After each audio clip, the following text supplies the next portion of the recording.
तुझ्या लेखी हार्डवर्क की स्मार्ट वर्क? दोन्ही. म्हणजे मी ऑफकोर्स आधी स्मार्ट वर्कच्या फेवरमध्ये होतो, पण मग हळूहळू ते ट्रान्सफॉर्मेशन झालं अनुभवाने म्हणा, की स्मार्ट वर्क तर ऑफकोर्स करावंच लागतं, बट हार्डवर्कशिवाय हार्डवर्कला पर्याय नाही आहे. तुम्ही किती पण आपण भारतात राहतो त्यामुळे आपल्या प्रत्येकाला जुगाड कन्सेप्ट माहिती आहे, आणि इंजिनिअरिंग केलेलं असेल किंवा BCom केलेलं असेल, आदल्या दिवशी रात्री अभ्यास करून पास कसं व्हायचं हे आपल्या सगळ्यांना माहिती आहे. त्यामुळे स्मार्ट वर्क जे आहे ते आपल्या DNA मध्ये आहे, ते काही शिकायला लागत नाही आपल्याला. पण तुम्हाला एका लेवलच्या वरती समजा काहीतरी करायचं असेल तर फक्त स्मार्ट वर्कनी होणं ते कठीण आहे, अवघड आहे, किंवा ते नाही होणं शक्य. त्याच्यामुळे हार्डवर्क येतच. म्हणजे त्याच्यात आपल्या पुस्तकात पण एक हे आहे, त्याच्यात संवाद आहे.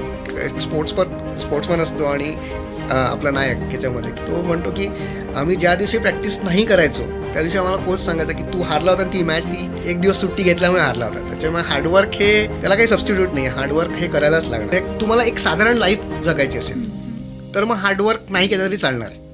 कारण नशिबाने आपण अशा ठिकाणी राहतोय, अशा देशात राहतोय, अशा जागेवर राहतोय की आपल्याला 2 वेळच्या अन्नाची काही स्ट्रगल नाही आहे. लहानपणापासून आपल्याला सगळ्यांना मध्यमवर्गीय साधारण लोकांना 2 वेळचं अन्न साधारण मिळतं, काही त्याच्यात काही स्ट्रगल आपल्याला झालेलं नाही आहे. साधारण नोकरी प्रत्येकाला मिळते. आज एवढ्या ऑपॉर्च्युनिटी एक डिसेंट पगाराची नोकरी कोणालाही मिळू शकते.